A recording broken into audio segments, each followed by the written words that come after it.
اس کی طبیعت ویسے بھی ٹھیک نہیں رہتی ہے، پھر وہ زاویار کی وجہ سے بھی پریشان تھی۔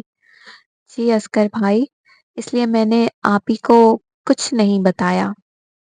اچھا، میں تمہیں یہاں سے آبرو بھابھی کے پاس چھوڑ دوں گا، جب تک تمہاری طبیعت ٹھیک نہیں ہو جاتی تم وہیں رہنا، میمونہ کو میں کسی طرح سنبھال لوں گا۔ ٹھیک ہے اصغر بھائی۔ تابش روم میں موجود نہیں تھا۔ اصغر ارم کو اپنے ساتھ گھر لے آیا تھا، زاویار کے گھر لے آیا تھا۔ سسٹر، یہاں جو پیشنٹ تھی مس ارم، وہ کہاں گئی؟ تابش روم میں آیا تو ارم کو نہ پا کر پوچھا۔ ڈاکٹر، ان کے بھائی آئے تھے، وہ انہیں اپنے ساتھ لے کر گئے۔ ٹھیک ہے۔ پتا نہیں کیوں تابش کو عجیب سی بے چینی ہو رہی تھی۔ کم از کم ایک بار بتا کر تو مجھے جاتی، لیکن وہ مجھے کیوں بتاتی؟ میں کون ہوں اس کا، اور کس حق سے وہ بتاتی مجھے؟ تابش نے دل میں سوچ کر سرد آہ بھری۔ ارم، یہ کیا ہو گیا تمہیں؟ اصغر ارم کو ویل چیئر پر بٹھا کر گھر میں داخل ہوا تو آبرو اسے اس حالت میں دیکھ کر بے ساختہ بول پڑی۔ بھابھی، زاویار کہاں ہے؟ اصغر بھائی، وہ روم میں ہیں، آرام کر رہے ہیں۔ بھابھی، میں اس سے مجھے اس سے بہت ضروری بات کرنی ہے۔ ٹھیک ہے اصغر بھائی، آپ روم میں چلے جائیں۔ اصغر نے ایسا اس لیے کہا کیونکہ آبرو زاویار کا بہت خیال رکھ رہی تھی، اور وہ زاویار کی نیند کے وقت کسی کو بھی ڈسٹرب کرنے نہیں دیتی تھی۔ لیکن بات اتنی ضروری تھی کہ اصغر بات کا انتظار نہیں کر سکتا تھا۔ تم آؤ میرے ساتھ۔ آبرو ارم کو دوسرے روم میں لے کر چلی گئی۔ ارم آبرو سے گلے لگ کر زاروں قطار رونے لگی۔ آبرو نے اسے حوصلہ دیا۔ ظفر کے بارے میں کچھ پتا چلا؟ ولی نے دلاور سے فون پر پوچھا۔ نہیں، میں اپنی پوری کوشش کر رہا ہوں۔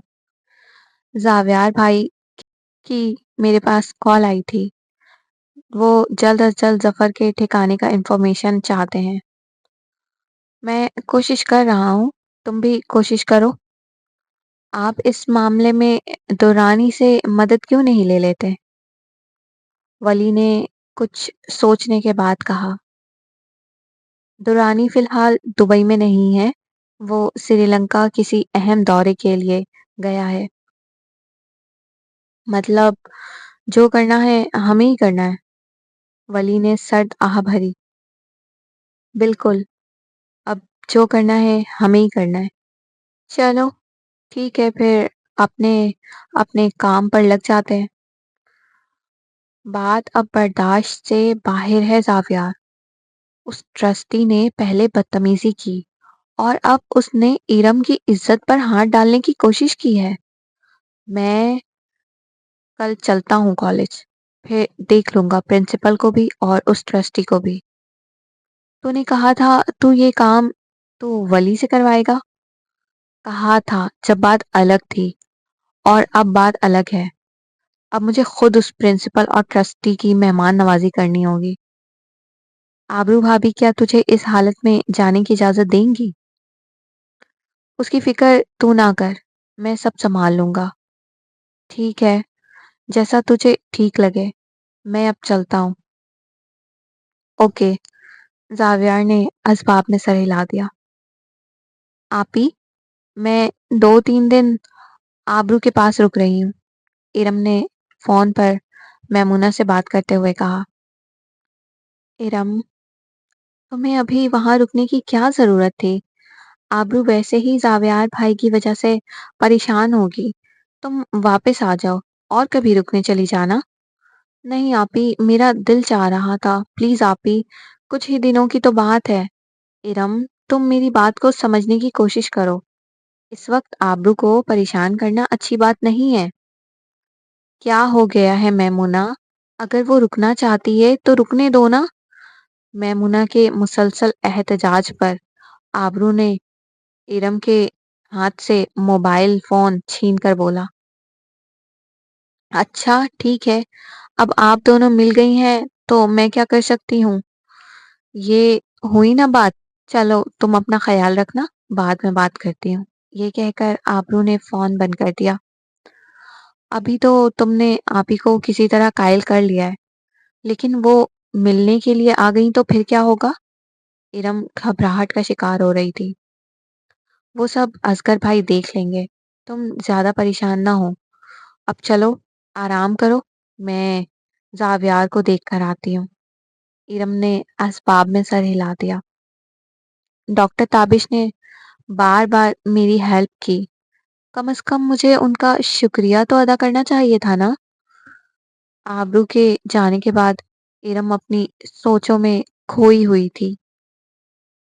نہ جانے کیا سوچ رہے ہوں گے میرے بارے میں۔ میں بھی نا بالکل بدھو ہوں۔ اصغر بھائی کو دیکھ کر تو میں سب بھول گئی تھی۔ اگر آج ڈاکٹر تابش مجھے اس ذلیل خاور جتوئی سے نہ بچاتے تو میں کسی کو منہ دکھانے کے لائق ہی نہ رہتی، اور میں نے انہیں ایک بار بھی تھینک یو تک نہیں بولا۔ شٹ یار، ارم کتنا اچھا موقع ہاتھ سے گنوا دیا۔ میں ان سے ان کا نمبر بھی تو مانگ سکتی تھی۔ ارم نے سرد آہ بھری۔ زاویار، آپ سو رہے ہیں؟ آبرو کمرے میں آئی تو زاویار آنکھیں موندے لیٹا ہوا تھا۔ نہیں، جاگ رہا ہوں، بولو۔ کچھ نہیں، میں بس پوچھنے آئی تھی، اصغر بھائی نے آپ کو سب بتا دیا؟ بتا دیا ہے۔ اب کیا کرنا ہے؟ آبرو نے سوال کیا۔ وہ سمجھ چکی تھی زاویار اتنی آسانی سے چپ بیٹھنے والا تو نہیں تھا۔ کرنا کیا ہے؟ کل میں جاؤں گا کالج۔ اس پرنسپل اور ٹرسٹی کی تو قبر میں اپنے ہاتھوں سے کھودوں گا۔ لیکن زاویار، آپ کی طبیعت؟ کیا طبیعت آبرو؟ یہ کوئی چھوٹی بات نہیں ہے۔ زاویار نے آبرو کی بات کاٹی۔ ڈاکٹر زبیر نے کہا تھا کم از کم 1 مہینہ آپ کو بیڈ ریسٹ پر رہنا ہے۔ آبرو، میں وہاں کشتی لڑنے نہیں جا رہا ہوں۔ اصغر اور ولی میرے ساتھ ہوں گے، تم فکر نہ کرو۔ میں کیسے فکر نہ کروں؟ مجھے پتا ہے آپ کا غصہ کیسا ہے۔ اگر آپ نے جذبات میں آ کر کسی سے جھگڑا کر لیا تو؟ آپ کو کچھ ہو گیا تو؟ اتنا کہتی ہوئی آبرو سسکیاں بھر کر رونے لگی۔ آبرو، ادھر آؤ، میرے پاس آؤ۔ آبرو زاویار کے برابر میں بیڈ پر بیٹھ گئی۔ مجھے کچھ نہیں ہوگا، تم کیوں فکر مند ہو رہی ہو؟ زاویار آبرو کے آنسو صاف کرتے ہوئے بولا۔ آپ مجھ سے وعدہ کریں، آپ کسی سے کوئی جھگڑا نہیں کریں گے؟ آبرو ہچکیاں بندی آواز سے بولی۔ اچھا بابا، وعدہ کرتا ہوں میں کچھ نہیں کروں گا، جو کرے گا ولی کرے گا، میں بس آرڈر دوں گا۔ اب خوش؟ پکا وعدہ؟ آبرو نے زاویار کو نظر بھر کے دیکھا۔ ہائے، یہ نیلی آنکھیں ڈائریکٹ دل پر لگتی ہیں۔ جان نکالنے کا ارادہ ہے کیا؟ زاویار، خبردار جو دوبارہ مجھ سے ایسی باتیں نکالی۔ آبرو نے اس کے ہونٹوں پر اپنا ہاتھ رکھ کر کہا۔ زاویار کو اس پر بے اختیار پیار آیا۔ اس نے آبرو کو اپنی دسترس میں لیا۔ آبرو اس کے سینے سے لگی۔ وہ اس کے دل والی جگہ کے بالکل قریب اپنا سر رکھ کر زاویار کی دھڑکنوں کی رقص کو محسوس کر رہی تھی۔ زاویار اپنے شہ رگ میں آبرو کی سانسوں کی حدت محسوس کر رہا تھا۔ دونوں نہ جانے کتنی دیر یوں ہی ایک دوسرے میں کھوئے رہے۔ ڈاکٹر زبیر، میں کراچی جا رہا ہوں۔ لیکن کیوں ڈاکٹر تابش؟ ابھی تو سیشن کے 6 دن باقی ہیں۔ میرا یہاں دل نہیں لگ رہا ہے، میں اور کبھی کسی سیشن کو جوائن کر لوں گا۔ جیسی آپ کی مرضی ہے ڈاکٹر تابش، لیکن میرا مشورہ تو یہی تھا کہ آپ سیشن کمپلیٹ کر لیتے۔ نہیں ڈاکٹر زبیر، نہ جانے کیوں مجھے کچھ اچھا نہیں لگ رہا ہے۔ میں فی الحال اکیلا ہی رہنا چاہتا ہوں۔